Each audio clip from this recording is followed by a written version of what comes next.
Mañanas en Libertad, con Luis del Pino.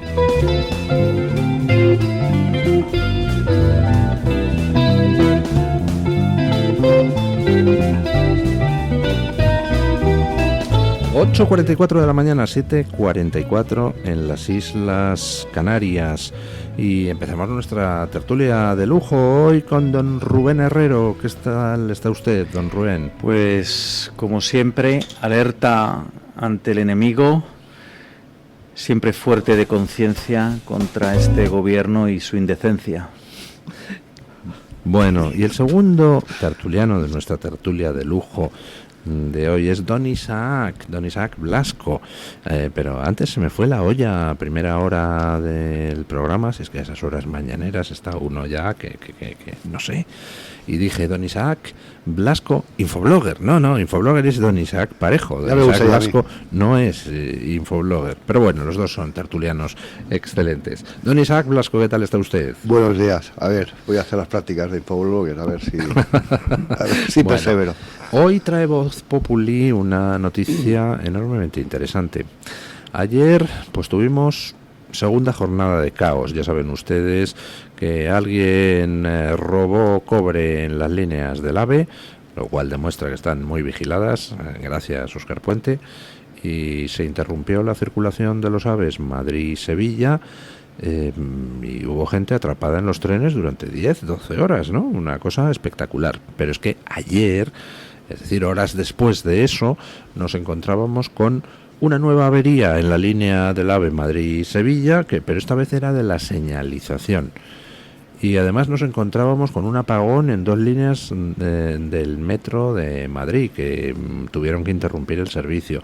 Además nos encontrábamos con que se caía parte del techo en el túnel de la M40 de Madrid, cortando 3 de los 4 carriles y ocasionando atascos de más de una decena de kilómetros. O sea, ayer un triplete de nuestro querido amigo Óscar Puente. Y resulta que hoy Voz Populi pues trae una información muy interesante, ¿no, don Isaac? Y es que parece que de Europa ha llegado una cantidad de dinero brutal para nuestra red ferroviaria y nos preguntamos todos que de dónde demonios está. Pues sí, es una información de Juan Delgado, de nuestro jefe de economía, en la que se consigna que desde el año 2021, en que se diseña un plan ligado a la recepción de dinero extraordinario de la Unión Europea a cuenta de los fondos Next Generation, la estrategia se llama Estrategia Indicativa Ferroviaria. Se habilita un plan de inversiones el 27 de abril de 2021 de 5.000 millones de euros para Adif y Renfe para optimizar los servicios ferroviarios y la propia red ferroviaria, y de ese dinero pues parece que no se ha invertido de la manera más adecuada, o simplemente no se ha invertido, porque esa cantidad de dinero, que me parece un monto bastante considerable, tenía que ver, por ejemplo, con la mejora de la red de cercanías, que solamente en un ejercicio ha sufrido nada menos que 1.014 incidencias. Estamos hablando de 3 incidencias diarias de media. Y es evidente que, a la luz, por mucha conspiración que quiera haber el señor Puente, el ministro de Transportes, a la luz de los sucesos de las últimas horas, da la impresión de que esa inversión no se ha optimizado en absoluto. De manera que habrá que preguntarse dónde está la pasta, como decía aquel en la película de Johnny Maguire. No sé, tendremos que preguntarle a Coldo, yo qué sé, dónde demonios está la pasta. Claro, pero es que yo eso le he mojado. Es que esa es otra derivada. Es que el problema ya no es una cuestión reputacional de la imagen de España, que creo que en esencia es lo más relevante. Es una cuestión de ir, digamos, haciendo un sumatorio con relación a la administración del ministerio con mayor dotación presupuestaria de este país y con mayor número de empresas públicas a su cargo, de forma que la distracción, digamos, del dinero público se presume bastante sencilla, o más sencilla que en otros departamentos de la Administración General del Estado. Estoy comprobando ahora, y la presidenta de Red Eléctrica Española continúa con su cuenta en Twitter con candado, para que nadie pueda acceder a sus mensajes en Twitter ni ponerle ningún comentario. Seguimos con la resaca del apagón de la semana pasada. Ya ha quedado claro que todos los intentos de Sánchez de encontrar algún tipo de chivo expiatorio pues han fracasado, y lo que vemos es que la red ferroviaria se cae a pedazos, la red eléctrica no se cae a pedazos, pero desde luego lleva sin actualizar muchísimo tiempo sus estrategias de seguridad y sin adaptarlas a lo que es el crecimiento de las renovables, y precisamente ese no adaptar esas estrategias, a pesar de que se era consciente de que había que adaptarlas, es lo que causó el apagón en España, en Portugal y en el sur de Francia.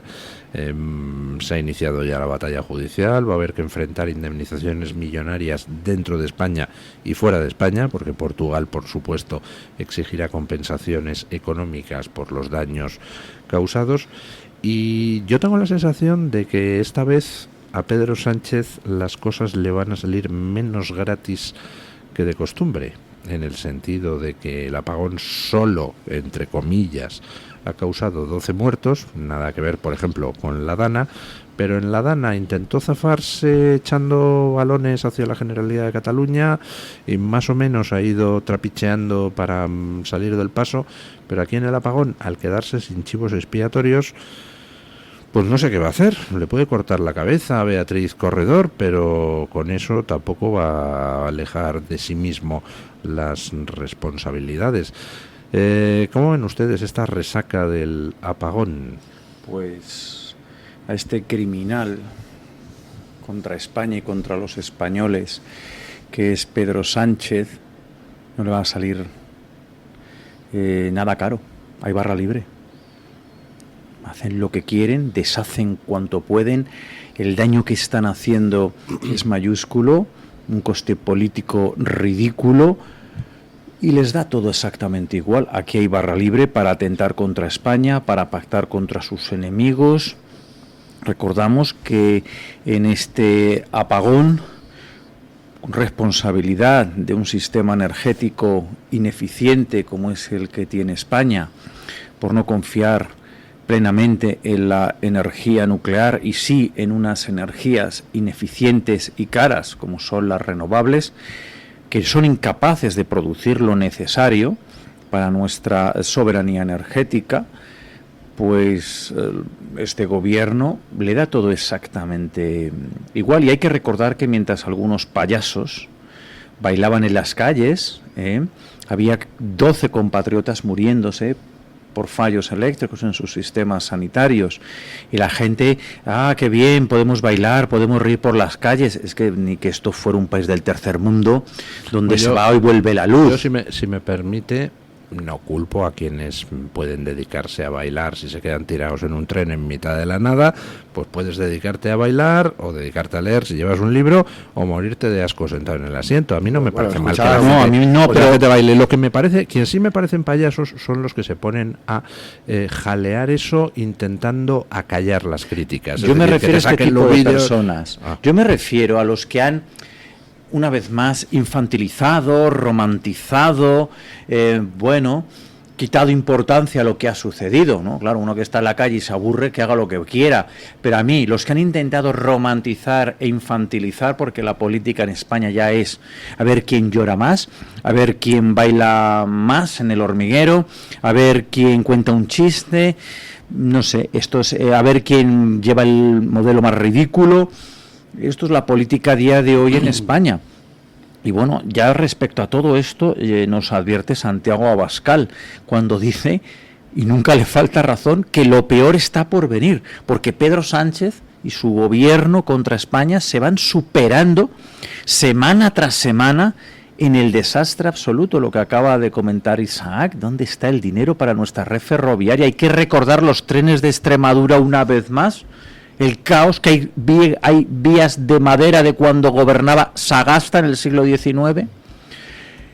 El caos de los trenes. ¿Qué es eso de robar cobre?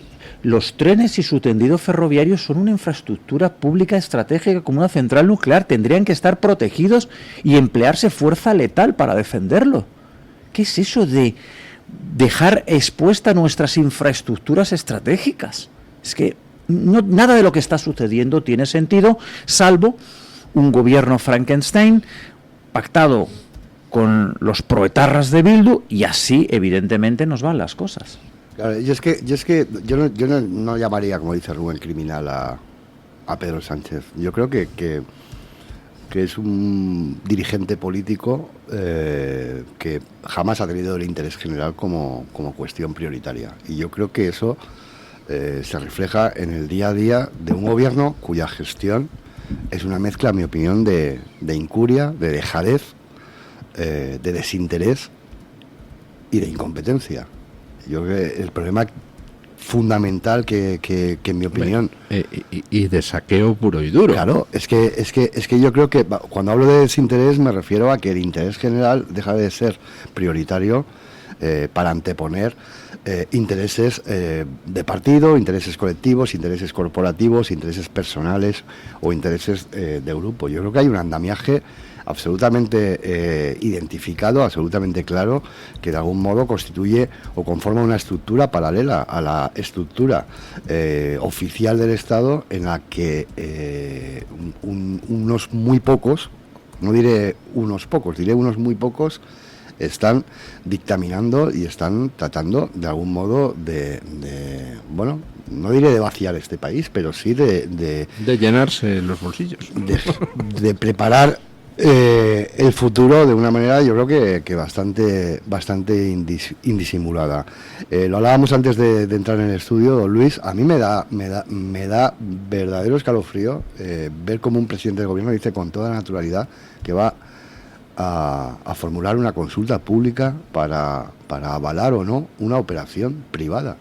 A mí eso me recuerda a regímenes que nada tienen que ver con una democracia parlamentaria representativa como la nuestra, o como países de nuestro entorno, del Club Europeo, y que tienen mucho que ver con otras latitudes como Venezuela. Y eso enlaza con lo que viene advirtiendo muchísimo representante público en este país, y al que se le toma por un facha absolutamente impresentable, pero que está diciendo verdades como puños. Que es que esta democracia, por ejemplo, Isabel Díaz Ayuso, cuando advierte de que este país ya no es una democracia parlamentaria, cuenta con un régimen de representación pública que se puede calificar de otro modo, pero no como una democracia parlamentaria que hereda, digamos, valores que, en mi opinión, costaron mucho conquistar de la propia transición democrática. Bueno, pero hay que recordar que Isabel Díaz Ayuso forma parte de un partido y no disiente del mismo, que aplica la Agenda 2030, algo criminal y diabólico contra el individuo, la familia natural, la libertad y la propiedad. Aplica el Pacto Verde, que es la ruina de nuestro campo, no los aranceles de Donald Trump. Participa del reparto de menas que causan un quebranto en nuestra seguridad interna en la Comunidad de Madrid, como muy bien denuncia Isabel, la buena Isabel Pérez Moñino. Y participa. Veo que a ustedes les gustan Isabeles diferentes. Bueno, pero a mí me gusta, ¿no? Isabel la buena, que es Isabel Pérez Moñino. Bueno, yo no tengo nada en contra de Pérez Moñino, pero yo sí creo que Isabel Díaz Ayuso representa una forma de hacer política bastante diferencial con relación ¿Por qué no declara, por ejemplo, la clase política? No vamos a entrar aquí. No, pero ahora que entrar en competiciones de Isabel. Dado que representa una forma diferente de hacer política, ¿por qué, por ejemplo, no declara el Valle de los Caídos bien de interés cultural y evita la blasfemia y la profanación sistemática de este gobierno contra un camposanto, contra un edificio de la Iglesia? Pues porque al final, Rubén, el margen de maniobra de una... No, ella lo tiene todo. Para en este caso lo tiene todo. No se interrumpan. Como se ve con respecto a los recursos que la Comunidad de Madrid presenta sistemáticamente contra medidas, por ejemplo, como la resignificación del Palacio de la Casa de Correos, bueno, pues tienen... o sea, sí podemos un margen defender la Casa de Correos, pero no el Valle de los Caídos. Yo no estaba analizando la gestión de Isabel. Sí, aquí estamos haciendo un cambio argumental. Lo que estaba significando era la degeneración democrática, que evidentemente se plasma en que un presidente de gobierno se plante en Barcelona ante la clase empresarial catalana para decir que por su santa voluntad va a someter al escrutinio público una cuestión de índole empresarial y privado, y que, por ejemplo, a mí me da que pensar que de algún modo señala cuál es la prioridad pública a su libre albedrío y no pone en esa tesitura cuestiones que a mí me parecen muchísimo más sustanciales para el conjunto de los españoles. La amnistía, por ejemplo, por decir algo. Hacemos una pausa publicitaria y seguimos. El Toro TV también es Radio Libertad.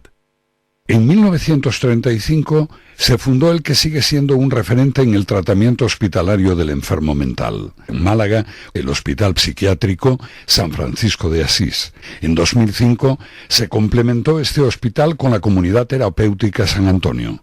Infórmese en el 952 2014 64 o en www.hospitalsanfrancisco.com. ¿Tu piel ha perdido firmeza? ¿Tus articulaciones están más rígidas? La fórmula de Aminopac contiene aminoácidos precursores del colágeno y vitamina C necesarios para la salud de tu piel, huesos y articulaciones. Dale a tu cuerpo lo que necesita para producir colágeno con Aminopac. Pídelo en tu herbolario o farmacia o visita ahora mederinutrición.com.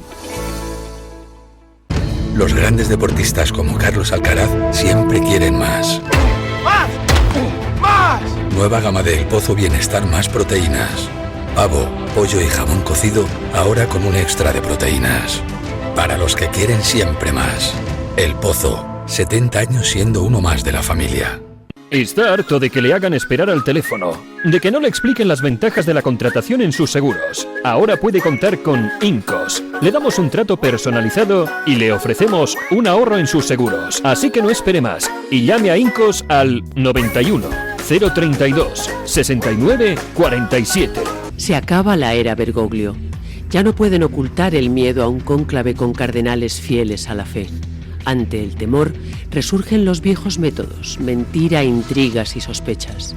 Si quieres dar respuesta a todas tus dudas, te esperamos la tarde del jueves 8 de mayo a las 7 de la tarde con Francisco José Fernández de la Cigoña, el comentarista de asuntos eclesiásticos más leído de España e Hispanoamérica.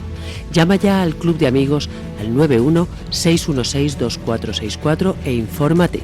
Plazas limitadas. Los grandes deportistas como Carlos Alcaraz siempre quieren más. ¡Más! ¡Más! Nueva gama de El Pozo Bienestar Más Proteínas. Pavo, pollo y jamón cocido, ahora con un extra de proteínas. Para los que quieren siempre más. El Pozo, 70 años siendo uno más de la familia.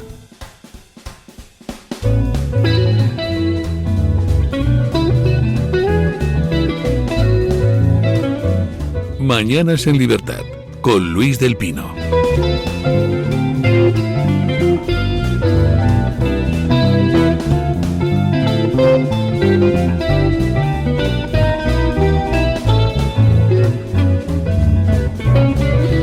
Bueno, 9 y 2 minutos, 8 y 2 en las Islas Canarias. Antes de seguir con la tertulia, permítanme recordarles que la Clínica Santo Domingo Bayana Baloy te ofrece una amplia gama de servicios en odontología, medicina estética y nutrición, desde una simple limpieza dental hasta avanzados tratamientos de implantología, pasando por neuromoduladores y rejuvenecimiento facial, además de soluciones como los balones gástricos en su unidad de nutrición. Y lo mejor de todo, tu primera consulta es gratuita. No pierdas la oportunidad de obtener un presupuesto sin compromiso. Contacta con el 648 13 81 63 o acércate a la clínica, que está ubicada en la calle Embajadores 181, local 3. Además, si presentas tu carnet de socio del Club de Amigos del Toro TV, disfrutarás de un 10% de descuento en tu tratamiento. Clínica Santo Domingo Bayana Baloy, tu centro de confianza para tu salud y bienestar. Te esperan. Bueno, tenemos algunas noticias que afectan a lo que es nuestra política exterior y la figura del rey en España. Los diplomáticos han sacado una carta criticando a Álvarez y diciendo, pues poco más o menos, que está ninguneando a la carrera diplomática, impidiendo a los diplomáticos defender adecuadamente los intereses de España. Qué sorpresa, ¿verdad? También hoy el debate trae una pieza que esta mañana pues me ha sorprendido el leerla. Llevamos 2 años sin visitas de Estado en España. El gobierno no ha organizado ninguna visita de Estado, pues imagino que para tratar de ningunear al rey todo lo posible, porque se hagan ustedes una idea, en estos 2 años, pues una oyente nos manda la información de Inglaterra. Ana Stafford nos dice que en Inglaterra en estos 2 años, a pesar incluso de que el rey, pues hombre, tiene una grave enfermedad, ha habido 3 visitas de Estado. En España ninguna, 2 años sin utilizar pues uno de los mayores activos que tenemos en política exterior, que es Felipe VI. Parece que hay un deseo consciente de ningunear la monarquía en España. Pero es que ayer salió Armengol para hablar de reformas constitucionales en las que se debería incluir pues reformar la Constitución para un mejor control de las actuaciones del rey y quitarle la inviolabilidad que la Constitución le reconoce. ¿Cómo interpretan ustedes esto? Yo lo interpreto como que, y aquí no coincido con don Rubén Herrero, yo lo interpreto como que el apagón les ha dejado enormemente tocados, tanto como para entrar en huida hacia adelante y arremeter contra la figura del rey, ¿no? Claro que les ha dejado tocados, pero una cosa es tocado y muy lejos de estar hundidos. Cualquier otro gobierno en una democracia liberal del primer mundo estaría dimitido desde hace años por todo lo que ha venido sucediendo en España. El apagón del otro día ya, bueno, pues un escalón más hacia el abismo al que este gobierno criminal contra España y contra los españoles está conduciendo nuestra nación. Y ya pues somos un país sin política energética, soberanía energética, somos un país sin soberanía política, somos un país sin soberanía militar y somos un país que no tenemos ni política interior y también, como vemos ahora con esta denuncia de los diplomáticos, tampoco tenemos política exterior. Nada nuevo bajo el sol con este gobierno y con los anteriores más o menos también. Bueno, se reflejaba que no tenemos visitas de Estado. Bueno, hay que olvidar, no olvidemos, bueno, que sí que tiene algunos aliados internacionales este gobierno. Narcodictaduras, asesinos como Nicolás Maduro, Díaz-Canel, y por supuesto este gobierno recibió la felicitación de los del brazo político de la ETA, Bildu, y también de los terroristas de Hamás, porque a la hora de posicionarnos nos hemos posicionado con el mal sobre la faz de la tierra, que en este caso uno de ellos es Hamás, y nuestro gobierno se ha alineado con las tesis de este grupo terrorista y de otro como Al-Fatah, grupo terrorista, partido gobernante en la franja de Cisjordania, y hemos sido felicitados. Hay que recordar que jamás ha felicitado al gobierno de España por su posición en el conflicto entre árabes e israelitas, que no es una cuestión de los israelitas o de los judíos, sino que es el enésimo ataque contra la soberanía del Estado de Israel, contra la población judía del Estado de Israel, perpetrado por los terroristas palestinos. Entonces, no tenemos política exterior, no somos relevantes en ningún aspecto de la política exterior y estamos tirando por la borda un inmenso capital histórico que podríamos aportar en las relaciones exteriores, en las relaciones internacionales, porque tenemos un gobierno, como usted ha dicho, a otras cosas, preocupado por otros asuntos, como también ha señalado Isaac. Están a otra cosa que no son los intereses nacionales, están a la disolución de la nación, están a la disolución de nuestra soberanía, están a intereses particulares y postrados de rodillas ante ese instrumento diabólico y criminal llamado Agenda 2030, pactando con las peores dictaduras del mundo, con los peores gobernantes del mundo. No somos relevantes en absoluto y esto tampoco tiene coste. Claro que van a perder las elecciones finalmente. ¿Estás seguro de eso? Creo que sí las pierden. Bueno. Por poco, Isaac. O sea, esto no va a ser... Pero ya las perdieron en el 23. No, pero me refiero opciones. que tendría que ser algo bíblico, es decir, quedarse con 7 diputados, es decir, Ábalos y sus amantes votándoles, y los que colocan a las amantes de Ábalos. Pero, sin embargo, siguen teniendo una base de votantes inexplicable. A eso iba. Pero sí, finalmente, esto no lo van a poder remontar en unas elecciones, salvo que el Partido Popular le dé otra vez por jugar a yo solo y mis circunstancias. Pero, Rubén, yo... respetando, digamos, la gravedad del diagnóstico que haces, yo creo que entrar en una valoración como la que hace la tercera autoridad de este país, la señora Armengol, que no cree en el país, cuya Cámara de Representación preside, en un desayuno informativo para, como maniobra de distracción, sacar a pasear la figura del rey, abogar por una reforma constitucional para controlar la figura del monarca, que, como bien has dicho, es un activo de primer orden para nuestro país, sobre todo en el ámbito exterior. Me parece entrar al juego de lo que pretende un gobierno que no es dueño de sus actos. Es decir, que no puede controlar su agenda política y que está completamente encastillado y al socaire, digamos, de las circunstancias sobrevenidas que tiene planteadas, yo diría, de manera muy precisa desde el 29 de octubre del 24. Es decir, cuando mi tierra sufrió una catástrofe meteorológica sin precedentes en los últimos años en nuestro país, y a partir de ahí el descontrol sobre la gestión fue patente para el presidente del gobierno. Es un presidente a la fuga, es un presidente absolutamente noqueado. Pero muerto está muy vivo. Bueno, ese muerto está muy vivo porque es un voluntarista, porque es el rey de la resiliencia, pero eso no significa que el rey esté débil, que el rey digamos, esté en cuestión, o que los españoles compren el discurso de una indocumentada al como la contrario, señora Armengol. allí donde va el rey es Claro. victoriado, es aplaudido, Claro, es jaleado, absolutamente, mientras que quien no puede salir a la calle es Sánchez. Claro, es absolutamente arbitrario que la señora Armengol hable de eso, porque podía haber hablado de cualquier otra cosa en clave de maniobra de distracción.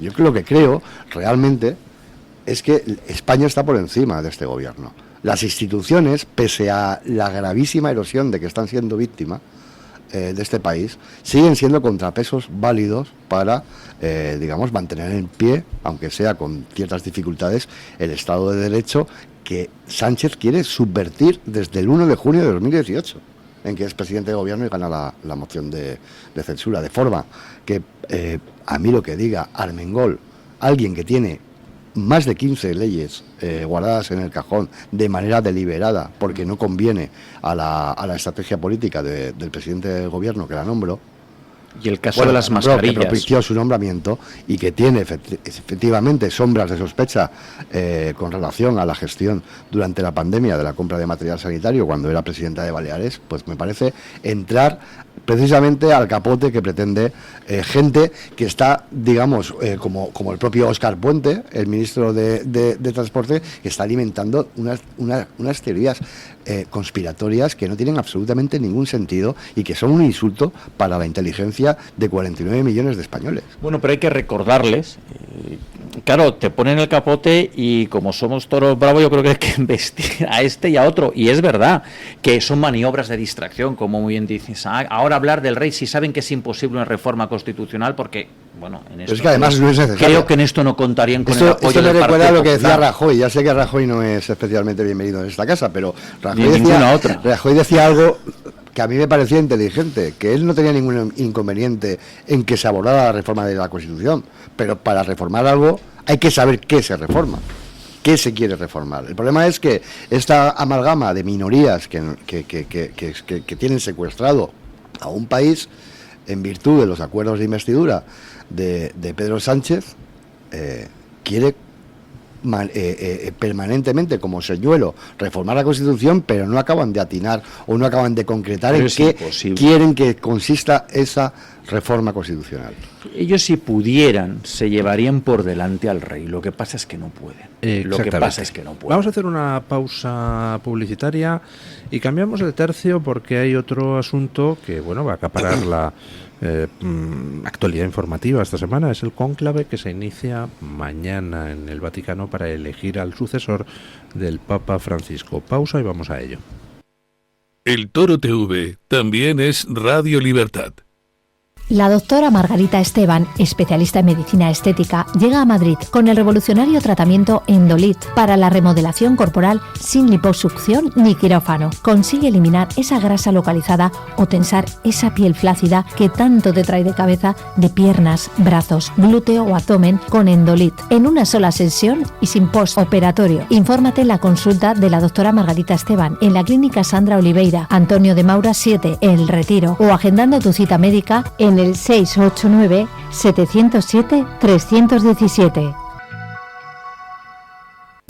Presentamos Navarretinto, probablemente la mejor explotación de cerdos ibéricos de España, situada en la dehesa extremeña.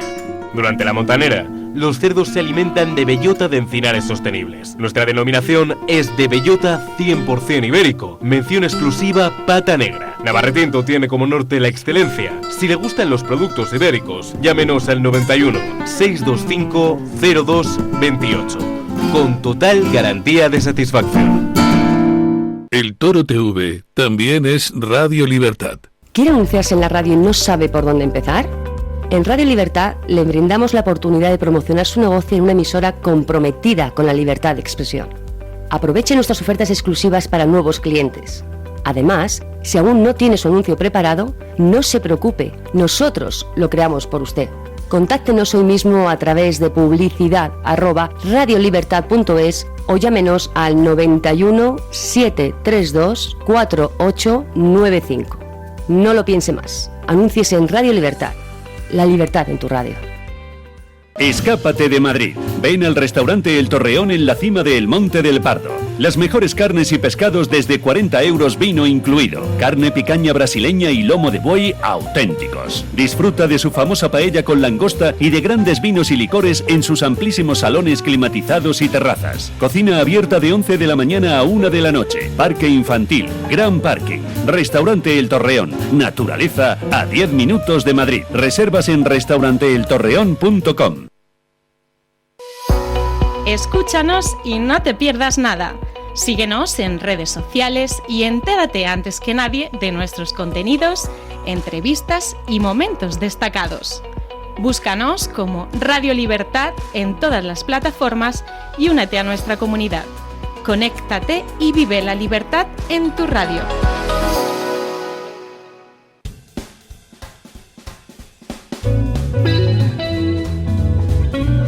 Mañanas en Libertad, con Luis del Pino.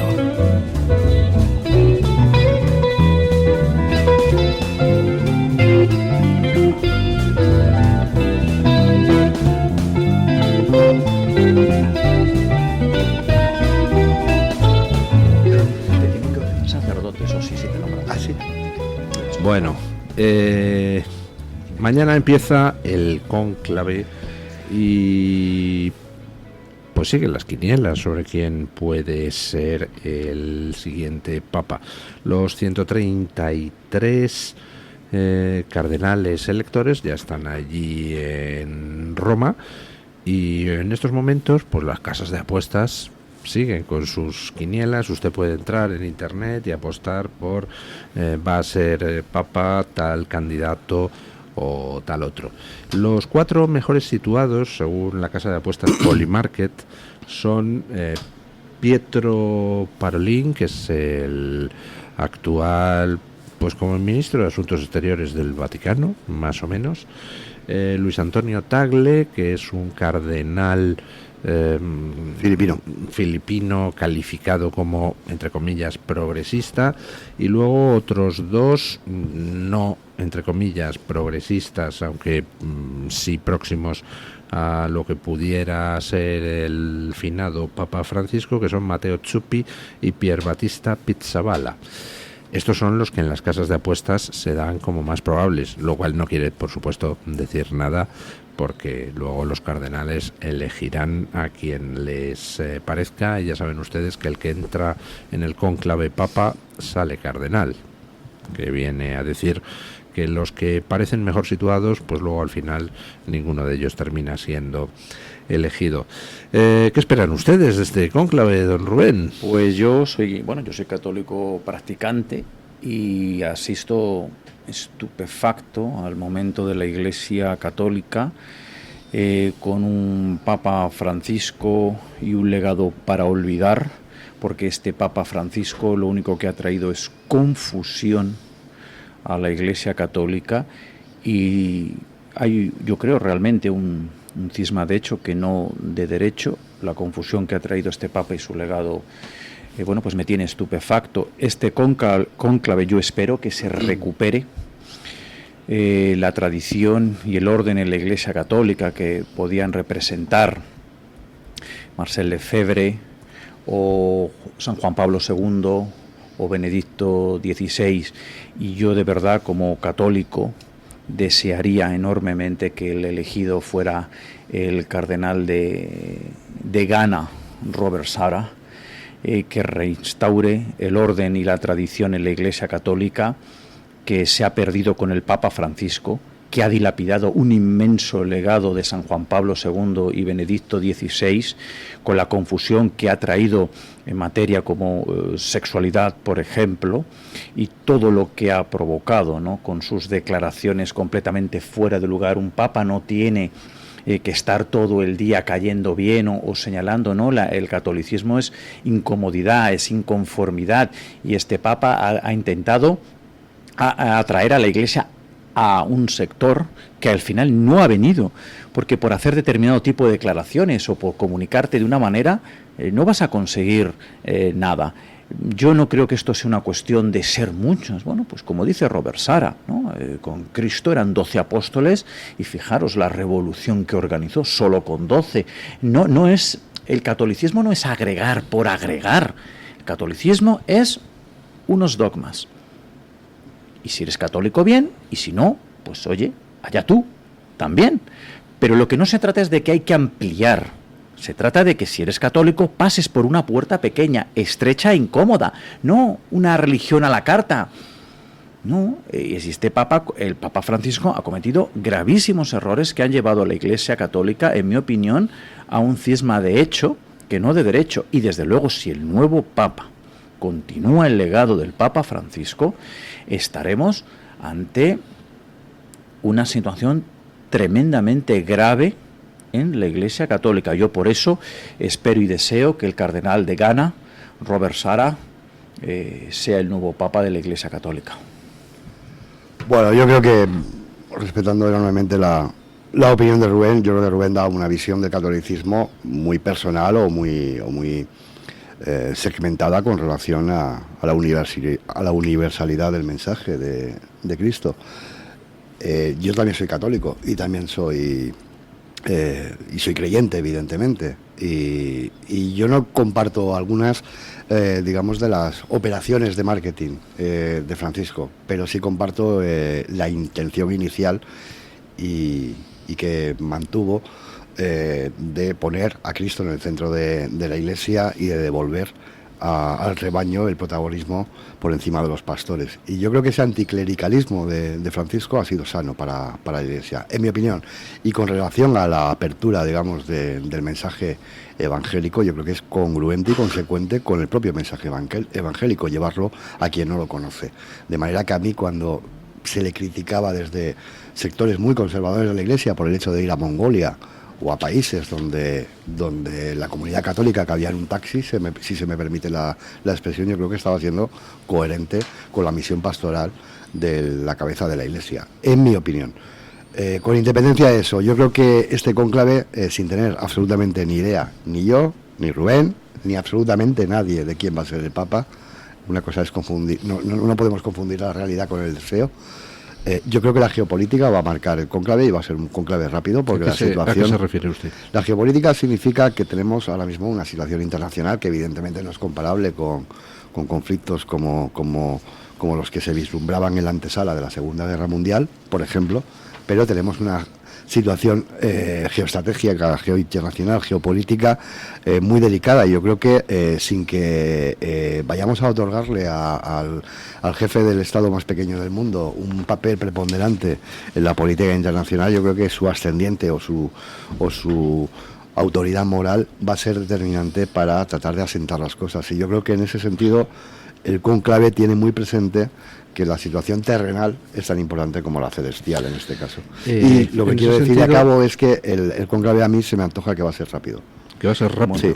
Yo impelido por esas urgencias geopolíticas. En ese sentido, me gustaría ahondar en eso que está usted diciendo, para ver en concreto en qué sentido se va a ver impelido el cónclave. Estamos viendo cómo está habiendo un cambio de paradigma en todo Occidente. El ascenso de Trump a la Casa Blanca está implicando que está desmoronándose todo el castillo de naipes de la ideología progre, woke de los últimos tiempos.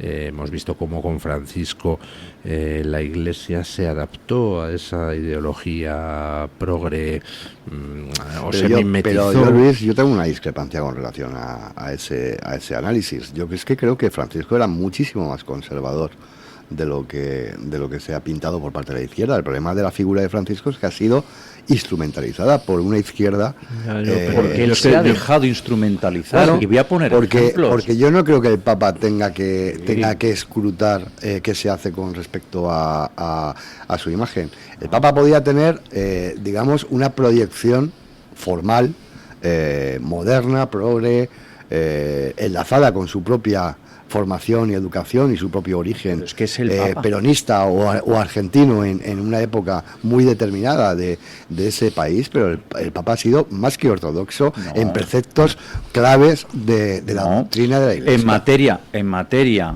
de sexualidad ha traído una inmensa confusión, como cuando por ejemplo empieza a hablar de bendiciones a las uniones homosexuales, que ha provocado una inmensa confusión en materia de sexualidad. No se puede bendecir el pecado. Vamos a ver, es que esto es básico. Y yo, por ejemplo, cuando hablo de continuidad, Luis... por ser precisos, en el tema de las uniones homosexuales, lo que hizo Francisco, o sea, yo estoy de acuerdo en que ha llevado confusión a la Iglesia, no tanto por lo que dictaminó, porque él lo que vino a decir... Y yo yo desde fuera de la Iglesia lo escucho y me parece que es coherente totalmente con la doctrina. Lo que vino a decir es que a las parejas homosexuales, pues hombre, no las puedes mandar extramuros de la Iglesia o lapidar o tal, sino que al pecador, al pecador, pues el propio cristianismo induce a acogerle, a comprenderle y a diferenciar claramente el pecado del pecador. Él dijo que se podía hacer una ceremonia breve, emotiva, al respecto de parejas homosexuales. Esto lo ha dicho el Papa. Dejarme continuar con algunas cuestiones que son muy importantes. Este Papa, por ejemplo, en un infame documental que se emite en la plataforma de Disney Plus, este Papa aceptó un pañuelo de una supuesta católica argentina que se autoproclamaba abortista. En ese pañuelo, ese regalo que acepta el Papa cuando tenía que haberlo cogido y tirado a la basura, en ese pañuelo ponía aborto libre y gratuito. Esto es una confusión mayúscula, la que ha traído este Papa. Yo entiendo. Y decía Isaac, no, es que es un Papa que se ha acercado a no sé quién. No, pero si las jornadas de la juventud las instaura San Juan Pablo II. Este Papa, contrario a la tradición, contrario a las misas en latín, y como decía Marcel Lefebvre, misas, no ferias, porque bajo este papado muchas de las misas se han transformado en ferias, con sacerdotes tirando agua bendita con pistolas de plástico. Hay que poner orden y reinstaurar la tradición. Un Papa de eslogan es un Papa epatante. Pero un Papa no tiene que ser epatante. Yo comprendo que a una parte sustancial de los católicos le pueda chocar cosas como dijo, prefiero un mal ateo que un buen ateo que un mal católico. Pero yo creo que eso te puede parecer, herejía. Que lo digas tú bien, que lo diga un Papa. pero yo creo que eso es congruente. Que diga que todas las religiones son buenas. Es coherente con el mensaje evangélico. No. Yo creo. No, el mensaje evangélico dice muy claramente: amarás a Dios sobre todas las cosas. Y no todas las religiones son buenas. Pero es que yo no creo que tengamos aquí derecho a imponer a cada cual es su experiencia con. No estoy imponiendo, estoy diciendo que si eres católico sigues unos dogmas y unas reglas. Y este Papa se ha saltado las reglas. Yo no diría que se ha saltado las reglas. Y se ha saltado, hombre, coger ese pañuelo que es donde pone aborto libre y gratuito, decir que se puede hacer una bendición de parejas homosexuales. Por favor, pero ¿qué está? Cuando coge un Cristo crucificado en una hoz y en martillo de ese personaje repugnante, pederasta de Evo Morales, su equidistancia calculada con el Estado de Israel y su proximidad a los regímenes como por ejemplo el de Nicolás Maduro y su ambigüedad y equidistancia respecto a la oposición venezolana. Este Papa se ha equivocado de principio a fin en sus posiciones políticas que no debe tener y en su magisterio, que no ha ejercido adecuadamente. Vamos a tratar de que progrese la discusión. Usted considera que se ha equivocado gravemente, usted es católico, considera que se ha equivocado gravemente, usted es católico, considera que no se ha equivocado gravemente. No, yo lo que creo, perdóname que matice, Luis, muy rapidísimamente, yo creo que sus planteamientos eran bien intencionados, probablemente no los plasmara de la manera más adecuada. Yo veo las cosas desde fuera y a mí sus gestos no me han gustado. Nunca. Por ejemplo, el último gesto que nos ha regalado es el tema del papamóvil, que dice que lo va a dar a Gaza para que sirva de hospital a niños palestinos. Caramba, ¿no podía darlo a Nigeria para que sirva de hospital a los niños cristianos atacados por las milicias islamistas? O sea, ese tipo de gestos me solidarizo con los pobres niños palestinos, pero no digo una palabra en 2 años sobre los asesinatos de cristianos en Nigeria, ni digo una palabra sobre la persecución a los cristianos en Nicaragua. Ese tipo de gestos, lo siento, a mí no soy católico, pero sí tengo formación católica y sí tengo espíritu católico, aunque, bueno, pues Dios no me ha dado fe. Yo no los entiendo esos gestos, pero entiendo que pueda ser defendible desde un cierto punto de vista y, por tanto, creo que merece la pena progresar en el debate en el sentido de que lo que me interesa es el aspecto político del cónclave. Usted ha dicho que cree que será una elección rápida y que la geopolítica va a influir. Estoy convencido. ¿En qué sentido? ¿Quiere usted decir que se va a elegir a un papa, por ejemplo, que pueda cohabitar con un Trump?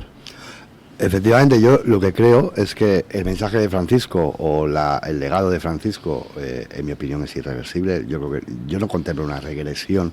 Bueno, llamarlo regresión, no lo estoy diciendo en un aspecto despectivo, con relación a la evolución que ha experimentado la Iglesia durante el papado de Francisco. Lo que sí creo es que el Vaticano y fundamentalmente el mundo católico necesita, desde el punto de vista, digamos, de la imbricación internacional y geopolítica que comentaba, alguien conciliador o alguien con capacidad de interlocución. Bueno, mira, con capacidad de sentar, por ejemplo, durante las exequias de Francisco a Trump y Zelensky mano a mano en el Vaticano, como fue Parolin. No creo que haya un diplomático en el mundo capaz de hacer eso de manera, no diré improvisada, pero sí casi espontánea. Bueno, la diplomacia vaticana tiene siglos y siglos de hacer y conseguir estas cosas. No es que haya sido el Papa Francisco. No, hablo de Parolin. No, eso fue gestión del secretario de Estado del Vaticano. No, evidentemente, que es un la diplomático excelente.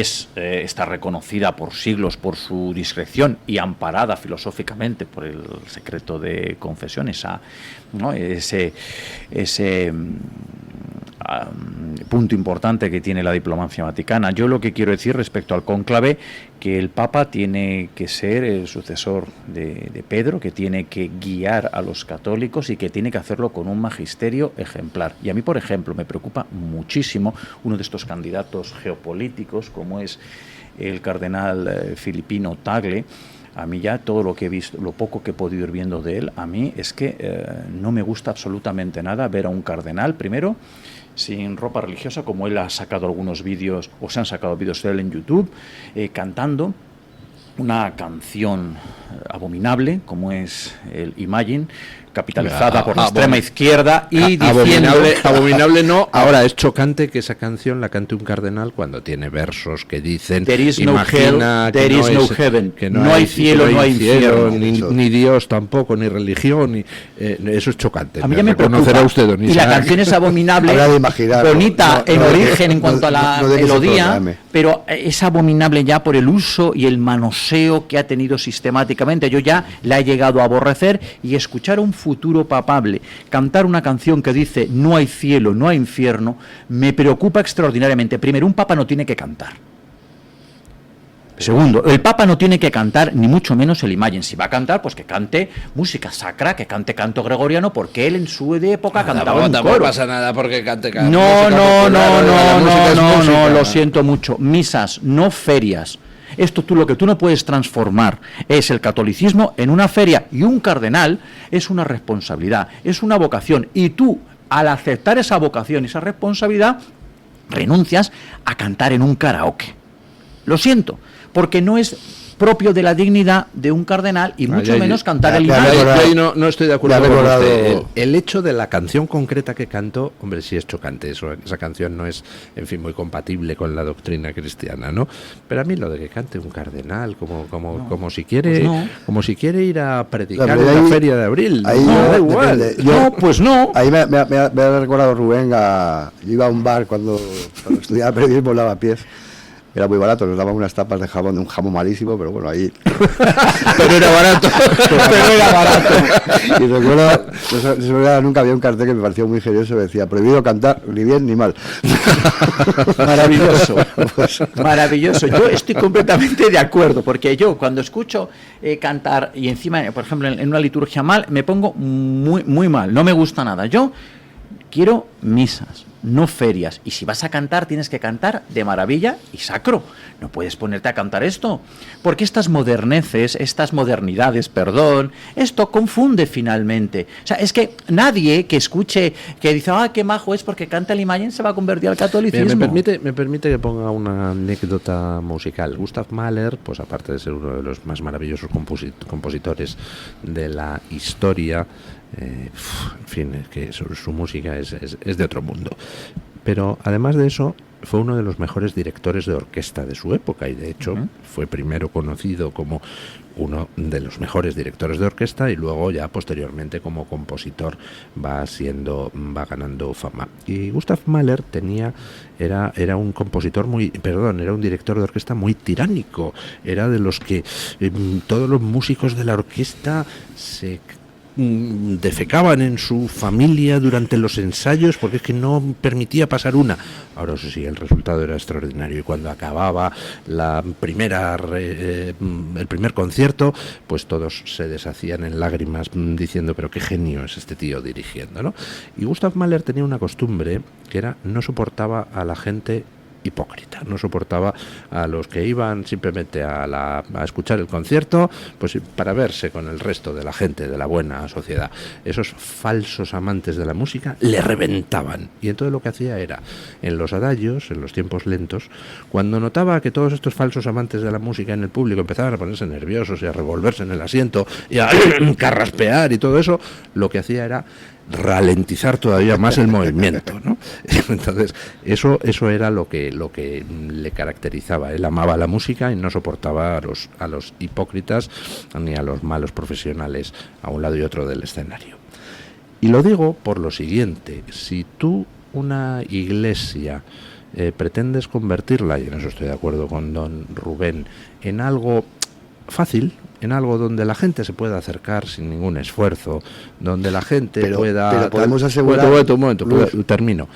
Donde la gente se pueda acercar sin ningún esfuerzo, donde cada uno hasta cierto punto pues pueda hacer lo que le dé la gana, sin necesidad de ningún tipo de compromiso, al final lo que consigues es que tu iglesia desaparezca. Lo que se está viviendo en algunos sitios es una migración de católicos hacia determinadas sectas protestantes que son de las que guardan las esencias. A la inversa, otras sectas protestantes que se han hecho mucho más laxas están viviendo una migración hacia un catolicismo que todavía no es tan laxo. A mí lo que no me parece ajustado a la realidad, es mi opinión, y eso también es una cuestión muy subjetiva y de percepciones, es que el legado de Francisco se pueda asimilar a un proceso de frivolización del mensaje católico, del mensaje cristiano. A mí me parece que eso no es así.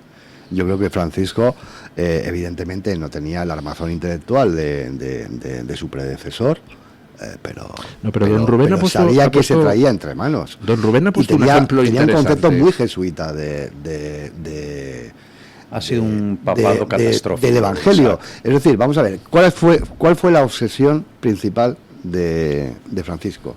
Llegar a donde no llegaban los demás, desde el punto de vista de la traslación del mensaje evangélico. Y su gran obsesión era China, como territorio vedado. Y allí de Benedicto XVI y Juan Pablo II protegiendo a la Iglesia no oficial de la República Popular de China. Desde su fundación, desde Ignacio de Loyola, la obsesión de los jesuitas. Francisco es hijo de su formación, era hijo de su tiempo, era hijo de sus propias discrepancias o de sus propios choques con la comunidad jesuita cuando fue provincial en Argentina, de los jesuitas en Argentina y Uruguay. Yo creo que hay que comprender el contexto del Francisco ser humano. Pero Isaac, un papa que coge un pañuelo, que pone aborto libre y gratuito, no llama a la confusión y no está cometiendo un gravísimo error de juicio y discernimiento, eso es una cosa atroz lo que hizo en ese documental. Con todo el respeto, yo creo que no se puede comparar una persona, por muy papa que sea, nacida en la Alemania racionalista, con alguien que nació en un contexto muy determinado en la Argentina en la que nace Francisco. Es que nos puede parecer, pues que se haga activista político, revolucionario, pero es que uno es hijo, presidente del es hijo de su ambiente, es hijo de su formación. Pero que eres papa, que no eres sucesor de Pedro. Yo creo que él era consciente de que era papa, Yo creo que era consciente. Entre otras cosas porque en un cónclave precedente pudo serlo y no lo fue, según se cuenta. Entonces, yo no voy aquí a romper una lanza por el legado inmaculado de Francisco, porque creo que hay muchos claroscuros, pero a mí me parece que en el balance general el haber supera el debe, en mi opinión. Yo considero, lo vuelvo a repetir, un legado catastrófico en materia de confusión el que ha traído este Papa, y yo de verdad deseo fervientemente que el nuevo sucesor, que el nuevo Papa tenga el espíritu de Marcel Lefebvre, de San Juan Pablo II y de Benedicto XVI, o de ese magnífico Papa que fue Pío X. Lefebvre tuvo graves problemas con Juan Pablo II, o al revés. No, él fue excomulgado por una cuestión de disciplina en la ordenación de unos obispos, y Benedicto XVI levantó la excomunión de Marcel Lefebvre y está plenamente rehabilitado como uno de los personajes más importantes de la Iglesia. Qué bonito sería que este Papa recogiera las enseñanzas de Pío X, Lefebvre, San Juan Pablo II y Benedicto XVI y reinstaurara el orden y la tradición en la Iglesia Católica. Ser católico no es una moda, es una inconformidad, es un desasosiego, es estar contra el mundo moderno, y esto no es fácil. Que no es capciosa ni es malintencionada, te lo prometo, Rubén. ¿Tú avalas el Concilio Vaticano II? No. Ah, bueno, claro, es que eso, evidentemente... Yo soy tradicionalista. Pues para mí sería maravilloso que la liturgia volviera a ser en latín y se reinstaurase el orden y la tradición en la Iglesia Católica. Es llamativo cómo se considera no estar en comunión con Roma debido a este Papa, querer la liturgia en latín, pero sí se considera estar en comunión con Roma, pedir bendiciones para uniones homosexuales, coger pañuelos que solicitan el aborto libre y gratuito y transformar las liturgias en muchos casos en auténticas ferias y no en liturgias, que es lo que tienen que ser. El que quiera ser católico que lo sea, pero que lo sea con todas las consecuencias. Es decir, que para ti el sedevacantismo está por encima del reconocimiento oficial. No, yo no soy sedevacantista. Bueno, pues, yo estoy diciendo que el legado del Papa Francisco es señalar que no hay un Papa en Roma, señalar que este Papa Yo no soy sedevacantista. La iglesia de Palmar de Troya, por ejemplo. No, la iglesia de Palmar de Troya es la derivación es una secta. absolutamente caricaturizada de... Evidentemente, la iglesia de Palmar de Troya es una secta, la iglesia de Palmar de Troya no tiene ni pies ni cabeza, y el sedevacantismo en muchos casos es un histrionismo y una derivación igual de perniciosa. La cuestión es que yo no soy sedevacantista, pero yo sí que mi valoración del Papa Francisco, al que reconozco y he reconocido como Papa de la Iglesia Católica, el legado es catastrófico. Dentro de este legado catastrófico estoy en mi pleno derecho como católico practicante a pedir la reinstauración del orden y la tradición dentro de la Iglesia Católica, que no hay nada más que estar en comunión. Yo estoy en comunión con Roma en el momento en que yo defiendo a San Pío X. Por favor, es que estoy defendiendo a santos de la Iglesia como San Pío X o San Juan Pablo II. Si me lo permite, entiendo su postura, don Rubén, pero creo que las posibilidades de que se elija como Papa a uno de los cardenales tradicionalistas, como pueda ser el cardenal Sara, son más bien escasitas. No se puede descartar nada, ¿no? Yo creo que en todo caso, yo lo que pienso que pasará es que se elegirá a un papa del sector conservador, pero pactista, es decir, a un papa con perfil conservador que esté más a juego con el cambio que se percibe a nivel geopolítico, en eso estoy con don Isaac, pero que será un papa que tratará de conciliar todas las posturas, como por otra parte es natural, ¿no? Hasta cierto punto. Como hizo San Juan Pablo II, como hizo Benedicto XVI. Es sí, que no hay ningún un perfil de ese estilo, Benedicto XVI, pero si es que no se está diciendo volver a las catacumbas, aunque yo entre las catacumbas y Francisco prefiero las catacumbas, esto lo tengo claro. Yo creo que no reconocer el Concilio Vaticano II ya te... A ver, lo digo con total naturalidad y con total respeto. No me parece ni mejor ni peor, pero me parece que sí define un poco cuál es tu concepción de la Iglesia Estoy diciendo católica. Que soy tradicionalista. Ya está. Estoy diciendo que soy tradicionalista y que la verdad no entra en un consenso y la verdad es Jesucristo. Bueno, tenemos 5 minutos para comentar otro tema que me parece, en fin, hilarante. La esposa del expresidente mexicano López Obrador, que fue una de las, en fin, que más hicieron porque su marido pidiera a España disculpas por la conquista, hay que fastidiarse, como, no sé, si ellos fueran descendientes de los aztecas y no de los descubridores españoles. Pues resulta que ahora pide la nacionalidad española. Hace falta tener cara dura, ¿no? Ya es la fiesta del chivo y lo que siga. O sea, gente que se ha dedicado a denigrarnos, a mancillar nuestra gesta y nuestra épica conquistadora, la civilización que llevamos al Nuevo Mundo, la religión que llevamos al Nuevo Mundo. Ahora quiero ser española. Es la incongruencia, el espacio de confort en el que se mueven todos estos progres, comunistas, woke. Ahora, pues quiero ser española. Cuando me he pasado mi carrera política o la de mi esposo denigrando a la nación española y nuestra gesta y nuestra épica conquistadora en el Nuevo Mundo, gracias a la cual esta señora, por ejemplo, se expresa en español y ahora pide la nacionalidad de todo aquello que denigró en el pasado. Un voto más para Sánchez. Sí. Bueno, no sé, hay muchísimos nacionalizados de origen hispanoamericano al calor de esa ley de memoria democrática y de la decisión de conceder la nacionalidad a los descendientes de los exiliados allí. Bueno, la mayoría de ellos viene de países donde conocen de primera mano lo que son los desastres a los que aboca el socialismo, y no creo yo precisamente que muchos vayan a ser votantes de Sánchez, ¿no? Intuyo que vienen escapando precisamente de las cosas que representan Sánchez y sus aliados. Así que otra cosa es la inmigración procedente, por ejemplo, del Magreb, donde me supongo que ahí sí encuentras más voto sanchista. ¿No cree usted, don Isaac?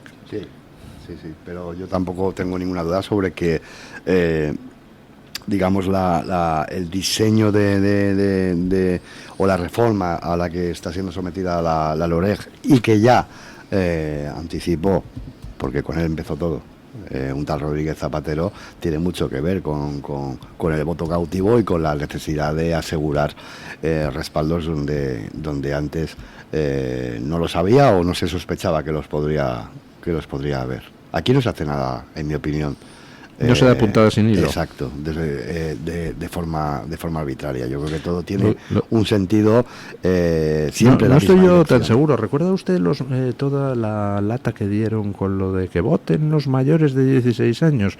Oiga, pues no darán puntada sin hilo, pero se les ha pasado la fiebre y ahora ya no piden eso, porque saben que como pidan eso, entonces Vox sube para arriba. Pero eso que parece contradictorio, yo creo que sí le beneficia al sanchismo, porque es una excusa perfecta para seguir polarizando este país, que es lo que le viene bien a Sánchez. La estrategia de Sánchez no tiene que ver con los colores políticos, con la ideología, ni con un ideario, tiene que ver con la división por la división como estrategia de supervivencia. Es decir, cuanto más se divida y se polariza la población, cuanto más se demonice a Vox y a la supuesta extrema derecha, de acuerdo con la concepción sanchista, muchísimo mejor para sus intereses. ¿Qué les ha parecido a ustedes lo que ha pasado en Rumanía? Está la Unión Europea diciendo que calma, que vamos a esperar a la segunda vuelta de las presidenciales, pero el hecho es que parece que la jugada de anular a un candidato, pues al final les ha salido contraproducente. A mí me ha parecido maravilloso.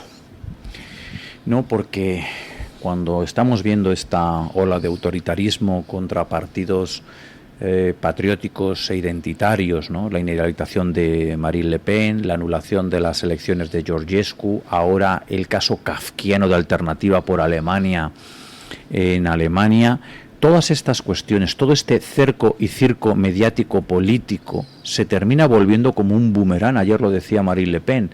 Bueno, pues a las autoridades rumanas que perpetraron el golpe de Estado contra Georgescu, pues el boomerang es maravilloso. Y ahora Simion, de la Alianza por la Unidad de Rumanía, ha arrasado en la primera vuelta con el 41% de los votos y previsiblemente será presidente en la segunda vuelta. Evidentemente tiene que soslayar el todos contra él, presumible que viene para la segunda vuelta, pero en este caso aquellos que apoyaron a Georgescu y que en esta ocasión no han votado, está claro que van a votar por Simion.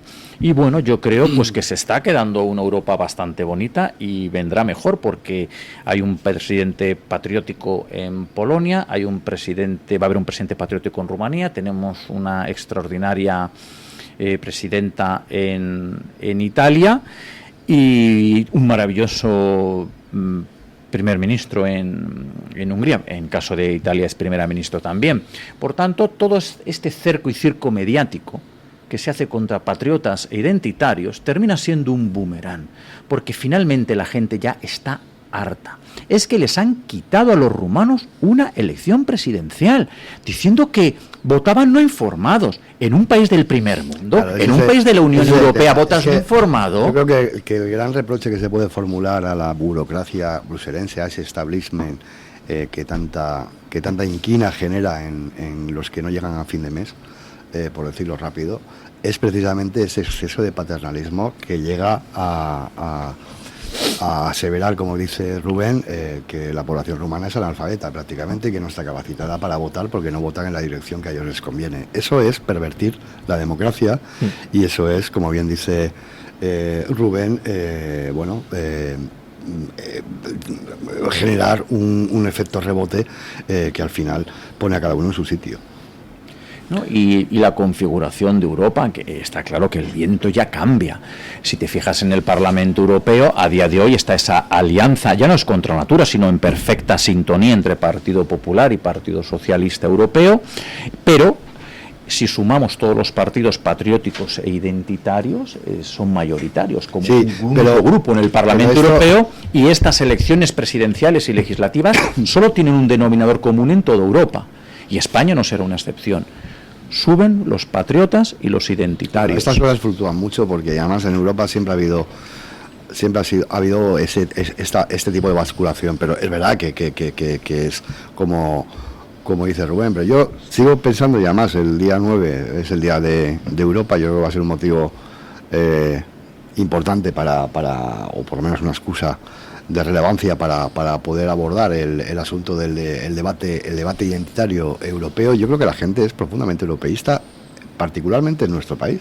El problema es que se empeñan en que confundamos o en hacernos confundir el armazón burocrático y paniaguado que se ha generado desde Bruselas desde hace muchísimo tiempo, con un proyecto europeo que yo creo que tiene mucha validez, más allá de que no sea incompatible, como a mí me parece, con las corrientes patrióticas o llamémoslo precisamente porque soy nacionalistas. europeísta, es por lo que quiero, Claro. que esta estructura de la Unión Europea se dinamite y se vuelva a Que la refundar con los Unión principios originales. farisea actual sea expulsada del templo y vuelva a ser la Europa de las patrias, el faro de la Eso es civilización. como confundir Israel con Netanyahu o España con Pedro Sánchez. Doña Carmen Carbonell, hoy preguntábamos a nuestros oyentes, pues ¿con qué nos va a regalar Pedro Sánchez como siguiente catástrofe, ¿no? Así es, concretamente la pregunta exactamente era cuál sería la siguiente catástrofe con la que Sánchez nos va a regalar. Opciones: 3 muy claras, la de el meteorito, la de la invasión extraterrestre, la del apocalipsis zombie y luego una pregunta abierta, la de pues que nos cuenten pues la que ellos consideran que va a ser la nueva catástrofe que nos va a regalar Pedro Sánchez. Hay un empate técnico, don Luis, en Twitter entre el meteorito y el apocalipsis zombie, con un 29% de los votos. Yo voté Apocalipsis Zombie. Apocalipsis. Bueno, hay quien, como por ejemplo José Guillermo Rosano Villanueva, dice que, José Ramírez dice que se puede mezclar todas las cosas, ¿no? Una combinación de todo aquello, igual que Rafael Lacalle, que dice un meteorito puede causar un apocalipsis zombie y una vez destruida la Tierra que nos invadan los extraterrestres. Esa me puede gusta. ser Esa la suscribo yo. una buena opción. El caso es que la invasión extraterrestre es la opción favorita para un 16% de los encuestados y entre las otras, que me he encontrado muchas, por ejemplo en Twitter, Mega News dice que puede ser un corte de agua, también pensando en lo que está pasando entre India y Pakistán. Alondra 333 dice que se va a agotar el papel higiénico, que esto es uno de los grandes males de las catástrofes. José María Ucha Enríquez dice que puede haber una invasión de Ceuta y Melilla por parte de Marruecos y esperemos que paren ahí. Paloma M. de la Torre dice que terremoto en Murcia. Me da mucha pena Murcia porque le ha tocado el terremoto de Pedro Sánchez, pero bueno, eso es lo que dice. Ya le tocó terremoto en Lorca en su día. Así es, igual es por eso, por lo que ha dicho que precisamente allí. José Ramírez también habla de ese terremoto en el que dice que se va a demostrar que a pesar que todos los edificios, según dicen los técnicos, cumplen con las normativas de seguridad, se debe esos visados a la corrupción entre promotores y técnicos oficialistas que fueron sobornados para hacer la vista gorda. Entonces se caerían esos edificios a pesar de que contaban con el visto bueno del gobierno. Más comentarios, me lo encuentro en publicaciones de YouTube. José Guillermo L. Rosano Villanueva dice también eso de la entrega de Marruecos de Ceuta y Melilla y también la independencia de Cataluña. Este asunto se repite mucho, don Luis, y realmente es algo en lo que yo creo que ya estamos. Es una catástrofe en la que, por desgracia, nos ha asumido ya el presidente del gobierno. Pascal Josep también dice que el final de nuestra democracia, otro asunto en el que yo creo que realmente también estamos imbuidos. Óscar Peluquero dice que un meteorito que nos deje un año sin luz ni agua. Eso sería dramático. José Sánchez Castillo dice que nos va a dejar sin gasolina, otra catástrofe al estilo Mad Max. Y Juan Gil 4530 termina diciendo que la catástrofe es el ¿qué más nos puede pasar, don Luis? Pues no lo sé, pero seguro que continúa el caos ferroviario, descuiden, sigue siendo... De momento hay problemas en la línea, en la línea de la AVE en Cataluña. Hoy. Hoy. Está muy bien. Acaba de hacer un comunicado a Adif diciendo en Twitter diciendo que por un problema en ese tramo de línea se pueden producir demoras. Es que, de hecho, lo verdaderamente noticioso es cuando no hay. O sea, esa sí que es la noticia, ¿no? Hoy no pasa nada, no hay problemas con Adif. Esa es la verdadera novedad, por desgracia, dado que Óscar Puente nos tiene acostumbrados a este tipo de incidencias pues de manera continua. Bueno, siempre pasa algo, siempre habrá algún amante de Ábalos que colocar en algún sitio. Pensaba que iba a decir que se llevaba cable de cobre también. El lunes del apagón hubo un hecho judicial relevante que pasó lógicamente inadvertido, que fue poner o que la juez situó al hermano de Pedro Sánchez al borde del banquillo, pero eso no significa que no haya ocurrido. Es decir, el que pasara inadvertido por una circunstancia sobrevenida, evidentemente de mayor trascendencia, no significa que no haya pasado. Tendríamos que haber puesto en la pregunta si para tapar lo de su hermano hemos tenido apagón, el día que imputen a Begoña, ¿qué va a pasar? Madre mía. Apocalipsis zombie. Madre mía, bueno. Muchísimas gracias, don Rubén, muchísimas gracias, don Isaac, muchísimas gracias, doña Carmen Carbonell. Vamos a poner punto final a la tertulia, como siempre, con don Paco Linares. Hoy su sección lleva un título que no sé de qué querrá hablar. Se titula El tren del infierno. Buenos días, don Paco. Los trenes, las carreteras, los ascensores, las telesillas, los telesféricos, los móviles, internet, poco a poco, todo lo que funcionaba, ¿qué digo? Poco a poco, rápido, todo lo que funcionaba se está yendo al carajo en España. Buenos días, don Luis del Pino, gracias. ¿Recuerdan en las ferias el tren del infierno? Apenas te aparecía un esqueleto cuando un vampiro se levantaba de un féretro o una bruja te daba con el escobón. No te daba tiempo a reponerte de un susto cuando te daban otro. Pues en realidad en España tristemente hoy pasa igual. Ayer mismo lo exponía aquí don Luis. Un escándalo se superpone a otro desde hace ya demasiado tiempo. Solo queda una esperanza y que ojalá no nos defraude, y es Vox. Si queremos echar a Sánchez, el Partido Popular se debe unir a Vox, pero solo se unirá si Vox adquiere más fuerza, porque el centro izquierda, que es el PP, siempre se unirá al PSOE si no aumentamos la confianza en Santiago Abascal. ¿Por qué? A las pruebas me remito. PP y PSOE en Ceuta van de la mano, y en Europa también.